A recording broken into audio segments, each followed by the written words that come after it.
Hello friends, இதில் அண்ணாவோட புகழ்பெற்ற பொன்மொழிகள் அப்படின்னு சொல்லிட்டு நமக்கு புத்தகத்தில் கொடுத்துருக்காங்க. 9ஆம் வகுப்பு தமிழ் புத்தகத்தில் தான் இந்த பொன்மொழிகள் கொடுத்துருக்காங்க.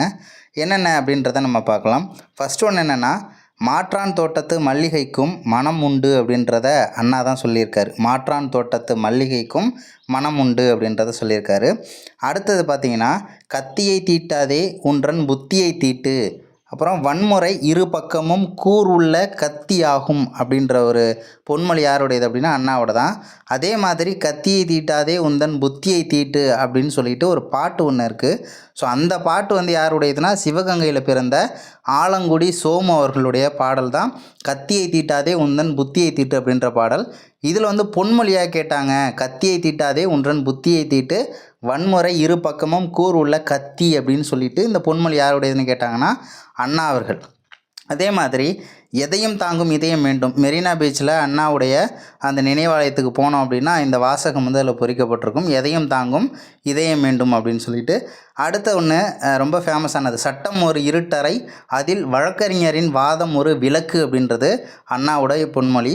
அடுத்தது, மக்களின் மதியை கெடுக்கும் ஏடுகள் நமக்கு தேவையில்லை, தமிழரை தட்டி எழுப்பும் தன்மான இலக்கியங்கள் தேவை அப்படின்னு சொன்னது யார் அப்படின்னா அதுவும் பேரறிஞர் அண்ணா தான்.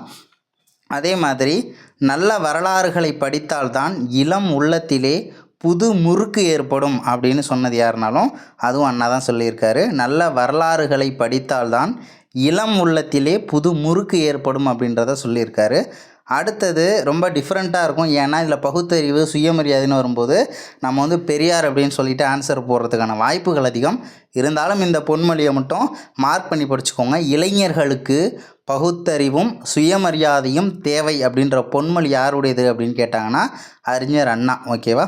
அதே மாதிரி இளைஞர்கள் உரிமை போர்ப்படையின் ஈட்டி முனைகள் அப்படின்னு சொன்னது யாருனாலும் அதுவும் அண்ணா தான். ஓகேவா? இதில் ஈட்டி முனை அப்படின்னு சொல்லியிருக்காரு. அதே மாதிரி வன்முறை இரு பக்கமும் கூர் உள்ள கத்தி அப்படின்னு சொல்லியிருக்காரு. ஓகேவா? ஸோ அந்த கத்தி, ஈட்டி முனை, ஸோ அதெல்லாம் ஷார்ப்பாக இருக்கக்கூடிய ஒரு ஏரியாவில் சொந்த மாதிரி அண்ணாவுடைய வாசகங்கள் இருக்கும் அப்படின்னு சொல்லிட்டு கூட ஞாபகம் வச்சுக்கலாம்.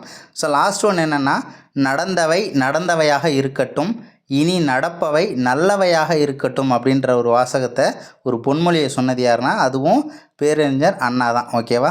அதான் தமிழ் நாடக கலைக்கு ஒரு பெர்னாட்ஸா அப்படின்னு சொல்லிட்டு அழைக்கப்பட்டவர் அறிஞர் அண்ணா. ஸோ அண்ணாவுடைய இந்த வாசகங்கள் ஏதாவது கொடுத்துட்டு இந்த பொன்மொழி யாருடன் தொடர்புடையது அப்படின்னு கேட்குறதுக்கான வாய்ப்புகள் அதிகம். கண்டிப்பாக பார்த்துட்டு போங்க. தேங்க்யூ.